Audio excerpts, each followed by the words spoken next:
What, you're gonna cure cancer with plums? Like, come on. Hello, my name's Shay. I'm a nutritionist and an international level athlete, and today we're talking about some of these terrible nutrition Instagram posts again. I complained a bit last time, but it was honestly quite fun to, I guess, dismantle these, and they're everywhere, so I'm never gonna run out. They're pretty easy to find too. One in every two is terrible, so I got some of the worst again here, and we'll have a look at them. Alright, first one here we got comparing a granola bar with a cheeseburger. And I think they're trying to say the cheeseburger is healthier because it's got less sugar. Well, yeah, it's a burger. Like, and it's healthier because it's got lower calories. It seems on Instagram the only things that matter are sugar, calories, and protein. If it's got higher calories, it's bad. It's like, what about the guy who's got a lot of training to do? It's like, we want to put him on low calories. It's like, yeah, it calls a cheeseburger, it's got lower sugar. It's a cheeseburger. It's like meat and bread. And like, are we gonna ignore like all sorts of stuff they use to treat the cheeseburger with? I'm having the granola bar every single day over that cheeseburger. Who knows what's in there? Whereas the cheese, and probably by the looks of things, the nuts are unsaturated fats compared to the burger, which is all going to be saturated. It's like, oh no, it's got less sugar though, so it's better. Yeah, don't listen to this. Okay, next up we got best and worst bedtime snacks, and we've got an array of things here. And my favorite part is that they don't actually tell you which ones are the best and which ones are the worst. So I have no idea what point they're making. Like initially I was like, well, maybe the top row's good, but it's like, why can't I have some chickpeas before dinner, before bed? I don't know.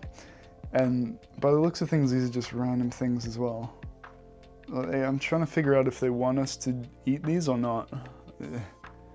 But as far as sleep health goes, assuming you've eaten enough in the day, you generally don't want a big meal right before bed because it'll take you a bit longer to fall asleep and it will impede slightly on your sleep quality, some of the studies suggest, but yeah, this has no basing. Next one, we got the best carbs for building muscle. Leafy greens we'll start with. Well, like there's barely any carbs in leafy greens. It's mostly just water as far as total content goes. I wouldn't consider them a carb source, right? They got some antioxidants in there. Some of the best foods for micronutrient density, and if you're trying to lose weight, they're very low in calories. Usually have some fiber, so they'll fill you up for not many calories, but it's not a carb source. And even if it was, it's not like there are particular carbs that will cause muscle gain more than others. It's the protein and the training that does that. The carbs help you fuel your sessions, but like this whole post, yeah, no basing. All right, I was looking at this before and I still have no idea what it means. I think the things they're saying at the top are meant to be like sarcastic. Oh, this makes you healthy, but it has sugar, therefore it's bad. Despite the fact that it's like meant to be a protein source as well as micronutrients and antioxidants from all the fruits they put in there. But it's bad apparently because it has sugar. Fruit is bad. And they're saying Coke is bad as well, which is true. I think they're comparing it to the naked drink though. But the Coke's literally just sugar and flavoring, pretty much. And they're saying kills you, not serious in small text. And it's good because it has no sugar. I don't know what this post means, man. Like, despite the drink on the left having sugar in it, it's gonna have other stuff that are actually good. And I'd rather have that than a Coke. Like, what are we getting at here, lads? Next one. These are some of my least favorite. High blood pressure, a banana a day keeps blood pressure at bay. And then they make these lazy deductions. It's like, yes, potassium helps with blood pressure regulation. So it's like, oh yes, and there's potassium in bananas, therefore bananas help with blood pressure regulation, therefore have one banana a day. See how this like dilution of deduction just gets to the point of where we're saying a banana a day will help your blood pressure? That's not how it works.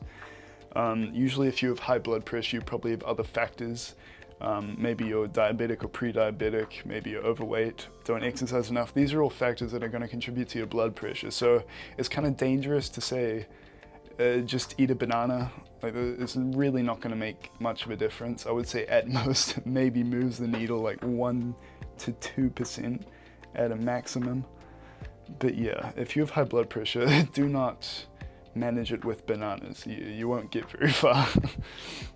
Cancer-killing fruits, and we got a bunch of fruits here. I'm guessing they sorted by antioxidant quality, because that can help with some cancer prevention, I suppose. But this is just lazy though. I find that when people promote fruits and vegetables and give you all these crazy health benefits, it's like, yes, in a study, if you put someone from low fruit and vegetable to high fruit and vegetable, yes, they'll do better, but that's because you're subbing it out from the trash food they've been eating. So of course it's going to be better. If you subbed out the McDonald's they're having with like white rice and chicken breast, which isn't a balanced meal, they'll probably do better just because it's better than the McDonald's, right? So, I mean, this post isn't terrible, but it's, what, you're gonna cure cancer with plums? Like, come on. All right, here we got Greek yogurt. Out of control, 300 grams. Under control, 150.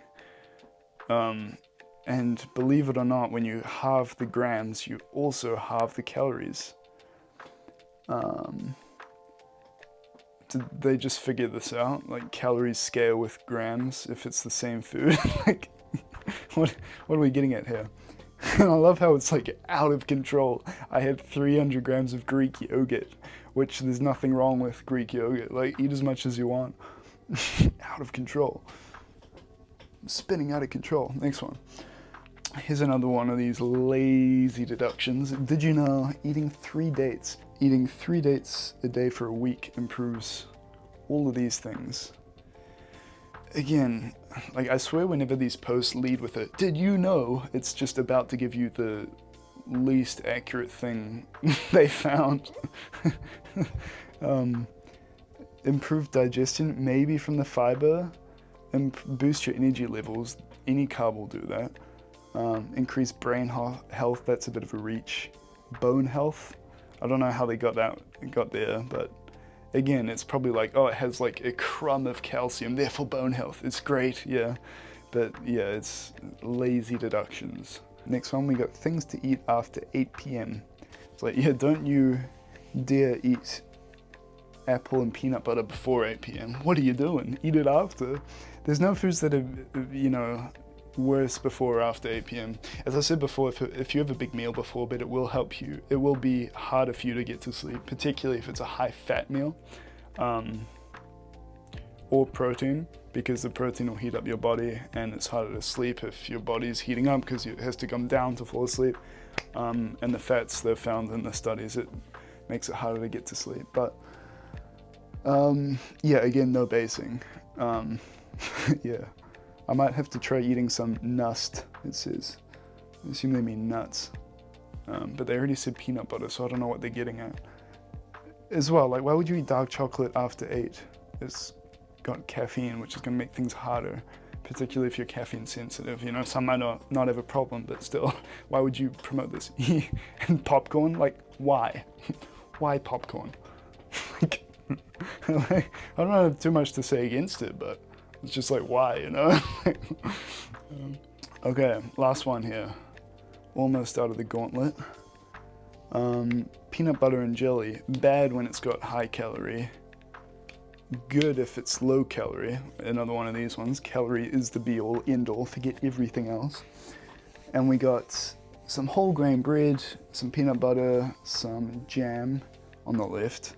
And it's like, oh, sub it out for 45 calorie bread. What's wrong with the whole grain? It's got more calories, but it's also got more fiber. It probably has micronutrients from the bran of the bread because it's whole grain.